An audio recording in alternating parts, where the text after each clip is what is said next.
was a long time coming. It was inevitable. You already know what's coming next. I know you all have been waiting 10 months for this, so I think it's finally time for me to put my gear up and buy a sack of bread. OMG, I ended up with 2 sacks of bread and a copy of Mario Kart DS for the Nintendo DS. How sick is that? We're already on the 5th one? Sheesh, I should take a break. Mario Kart DS is a game that I really slept on. All Mario Kart games actually. I only got into the Mario Kart series with Mario Kart 64 on an emulator, shamefully enough. But DS was the one that everyone was always playing. It was always Mario Kart DS and Wii, the bombastic duo. But I really never cared about them, damn it, let me play robots in peace. Believe it or not, this is the last game I've ever played of the Mario Kart series. I even played Super Circuit and Wii prior to this. Yup, I checked all 7 games and skipped DS for some reason. But it's finally time. When the Nintendo DS was first shown off with their games, a Mario Kart game was first shown off to the public, and it was definitely another Mario Kart, but on the handheld and 3D. Seriously, these graphics rival Mario Kart 64 and Mario Kart Double Dash. Okay, maybe not. Super Circuit was cool with it being the first handheld Mario Kart, but DS just turns that game into trash. During its development, Mario Kart DS sported this classic Mario Kart logo with the giant DS text on the side. And this one is pretty nice, it maintains the essence of Mario Kart and overall looks fun. This was used so far off into development that it even made into demo carts on certain kiosks. But then the game released and we got this Toyota looking ass logo. This logo became the standard for the Mario Kart series going forward, but I can't say it looks good. Like, is this what you're gonna do to represent your fun multiplayer racing game? I don't think so. It looks ugly, but it was 2005, we can't judge. Mario Kart DS released November 2005 and saying it was a success would be correct, because it definitely was a success. It sold 23 million copies, ranking in 3rd place of best-selling Nintendo DS games, losing to Nintendogs and Puberty. Mario Kart DS is one good Mario Kart game. It only loses to Mario Kart Double Dash, Wii, 7 and 8, and maybe Super Circuit. Yeah, this one is not perfect, but pretty good nonetheless. So let's dive into Mario Kart DS. Here we go. Not a great first impression. Mario Kart DS's gimmick is customizable emblems. In the last game we had 2 players per kart, now we have something you rarely see in game. Great. Gotta be honest, I just used the default emblem. I really didn't use this feature. Since this is another Mario Kart game, you know what I did. My bitch ass decided to 100% the game. See this? I live this. This is our starting roster. All 64 characters return, plus 4 more unlockable characters. Drybones makes his Mario Kart debut, and this is just funny. So they picked the dead Koopa Troopa instead of an actual Koopa Troopa? Interesting. Waluigi returns from Double Dash and I'm glad he could make it. Waluigi is a must from now on. Every Mario Kart game going forward must include Waluigi. Must. Daisy is also back, but I have no words. We get that starting from Double Dash, Daisy would become a series staple, so she being back is no shocker to anybody. Now Rob, on the other hand, something completely unexpected. This is the last character that comes to mind for a Mario Kart game, and yes, was made before Super Smash Bros. Brawl, where Rob made his debut, so he was very obscure to most people except hardcore Nintendo fans. Now the tracks. Mario Kart DS includes the most diverse and, overall, best selection of courses from the series at this point. DS is home to many iconic tracks that later would become series staples, but it's also home to a bunch of lame tracks. Take for example the first course of the game, Figure 8 Circuit. Its name is self-explanatory, a figure 8 circuit. And not the worst track in the game, but insanely close though. Now this one is the worst track. Yoshi Falls is nothing short of shit. Easily on the top 5 worst tracks from the entire series, next to Moo Farm and some random SNES courses. Chip Chip Beach is pretty forgettable, I only remember it because of the remake it got in Mario Kart 8. Luigi's Mansion is the first officially great course in the game. Based on a masterpiece with the same name, Luigi's Mansion is pretty fun to race on, especially the mud section outside the mansion.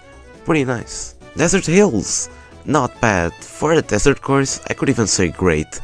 I think it's a neat one. Delfino Square is a god tier track. Not only is one of the best city courses in the game, but it's based on Mario Sunshine with the design and Piantas. This alone leaves it with a lot of points. Now, the moment you've been waiting for. Simply the best track on Mario Kart DS. Waluigi Pinball. Waluigi Pinball is a Spielberg of Mario Kart tracks. You can't have Mario Kart without Waluigi Pinball. Except Super Mario Kart, Mario Kart 64, Super Circuit, Double Dash, Wii... A pinball machine as a racing track. Pretty genius idea, pretty creative with all the bumpers and flippers near the finish line, and making it Waluigi themed is even better. I think they picked the best character for this. Waluigi Pinball is a masterpiece. And the flower cup ends off with Shroom Ridge. Toad's Turnpike, but worse and less pretty. This one is not special, not even Mario Kart 8 gave justice for Shroom Ridge. It's pretty basic.